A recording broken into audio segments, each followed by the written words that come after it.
초연결 시대 글로벌 HR을 관통하는 가장 정제된 화두들을 심도 깊게 전합니다. 캐럿 HR 캐스터 데이빗 제시카입니다. 반갑습니다. 반갑습니다. 네, 오늘은요 저희가 아주 흥미로운 토픽을 가지고 왔습니다. 바로 직원 몰입에 대해 한번 이야기해 보려고 합니다. 조직의 리더분들에게 너무도 중요한 토픽인데요. 갤럽의 State of the American Workplace의 조사 결과에 따르면 직원들 중 30%는 몰입도가 강한 actively engaged 직원들이고 20%는 몰입도가 저하된 actively disengaged 직원들이라고 합니다. 나머지 50%는 몰입도가 높지도 낮지도 않은 출근은 하지만 회사의 성장에 크게 관심 없는 직원들로 조용한 사직의 개념과 일맥상통한다고 볼 수 있습니다.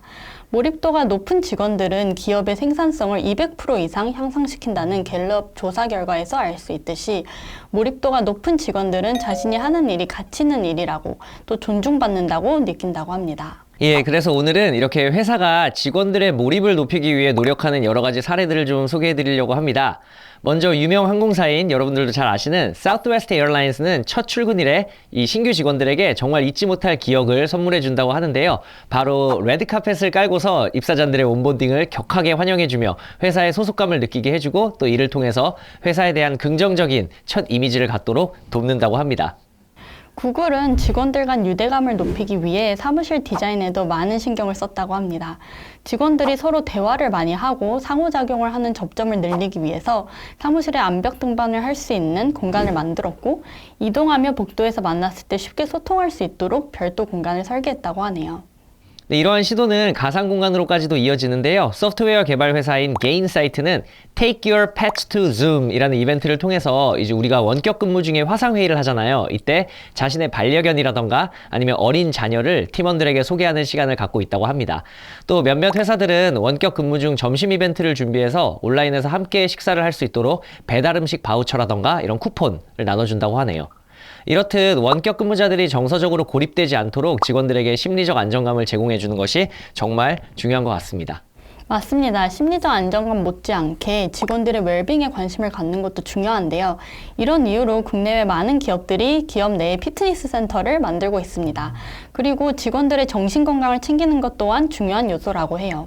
세계보건기구 WHO에 따르면 직원들의 정신건강을 중요시 여기는 회사는 이직률을 감소시키고 생산성 또한 높이는 효과가 있어서 국내의 많은 기업들이 심리상담 서비스를 확대하고 있습니다. 아 참, 그런데 요즘 회사의 대부분이 좀 이렇게 MZ세대들이잖아요. 그래서 조직에서는 이 또 MZ세대들을 고려하지 않을 수가 없는데, 제시카님, MZ세대들이 업무와 회사 생활에서 가장 중요하게 생각하는 게 혹시 뭔지 아세요? 당연히 급여 제외하고. 글쎄요, 급여 제외하고는 워라밸이지 않을까요? 대부분 많은 사람들이 그렇게 생각을 합니다. 뇌피셜로 당연히 워라밸일 거다라고 생각을 하는데요. 실제로는 워라밸만큼이나 경력 개발, 바로 Career Advancement에 관심이 많다고 합니다. 영국 런던의 미들섹스 유니버시티에서 진행한 한 연구 프로젝트에 따르면요. 4,300명의 근로자들 가운데 무려 74%가 능력 개발 기회 부족으로 인해서 직장에서 내가 지금 잠재력을 발휘하지 못한다라고 생각한다고 하네요. 정말 좀 안타깝죠.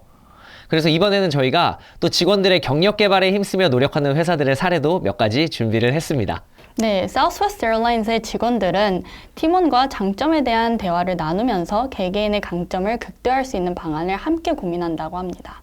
갤럽의 한 연구에 따르면 지속적이고 수준 높은 코칭 대화를 나누는 팀이 직원 참여도를 높여 더 나은 성과를 보여준다고 합니다.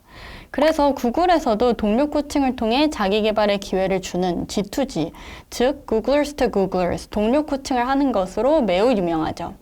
주제는 가벼운 주제부터 리더십, 코딩, 영업사원 교육 등 다양한 주제로까지 peer learning and coaching을 통하여 서로 다양한 관점을 배우는 것이죠.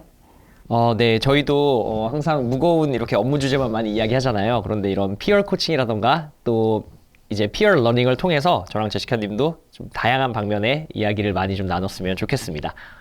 직원 몰입의 일환으로 임직원의 가족까지 챙기는 또 센스 있는 회사들도 있는데요. 스위스의 한 제약회사인 노바티스에서는 Bring Your Kid to Work Day라고 해서 자녀가 방학 중에 실제로 부모님의 회사를 방문하여서 예를 들어서 부모님이 연구직이라던가 연구원이시면 그 연구원 롤플레이를 해보고 또 여러 재미있는 게임을 비롯해서 회사 곳곳을 투어한다고 합니다.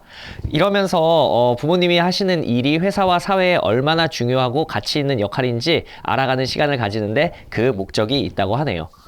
미국의 유명 생활용품 업체인 P&G 패밀리 데이에는 놀이공원을 통째로 빌려서 P&G 임직원 그리고 P&G의 퇴직자들까지도 초청하여 행사를 진행합니다. 아직 결혼을 하지 않은 싱글들은 배우자 대신 친구나 가족들을 초대하여 함께 참여할 수도 있고요. 오, 재밌을 것 같아요. 놀이공원을 통째로 빌려서 저희도 한번 회사에 제안 한번 해보면 좋을 것 같습니다. 여러 가지 이유로 조직을 떠났던 과거 퇴사자들이 또 이제 단순히 놀이뿐만이 아니라 다시 돌아와서 좀 의미 있는 협업을 함께 진행할 수 있는 기회도 마련되지 않을까라는 생각이 좀 드네요. 자, 여러분들 어떠셨나요? 오늘은 직원 몰입의 중요성과 또 다양한 방식으로 직원들이 업무에 집중할 수 있도록 하는 여러 회사들의 노력에 대해서 한번 알아보았는데요. 이러한 다양한 액션들에 앞서서 무엇보다도 직원을 더 이상 회사의 자산이나 자원과 같은 단순 소모품이 아닌 휴먼, 즉 하나의 인격체로서 존중해주고 또 조직의 성장에 도움을 주는 파트너로서 의식하는 그 마인드가 먼저라는 생각이 참 듭니다. 네, 완전 동의해요. 조직 문화에 대한 새로운 관점을 바탕으로 진정성 있게 접근해야겠다는 생각이 저도 많이 들었습니다. 직원들이 성공적으로 역할을 수행할 것이라는 회사의 신뢰를 바탕으로 일의 의미를 찾아 몰입할 수 있는 문화를 만들기 위해 우리 모두 꼭 노력해야겠습니다. 오늘 이 영상과 HR 캐스터 이전 모든 영상들은요 모두 캐럿플러스 유튜브 채널에 오픈되어 있으니까요 언제든지 찾아오셔서 시청을 하실 수가 있습니다. 그리고 여러분들 잊지 않으셨죠? 혹시라도 나도 HR 캐스터에 한번 출연을 해보고 싶다 하는 HR 담당자분들은 언제든지 적극적으로 연락을 주시기 바랍니다. 그럼 저희는 다음 회차에서 또 뵙겠습니다. 구독과 좋아요, 알림 설정은 사랑입니다. 안녕.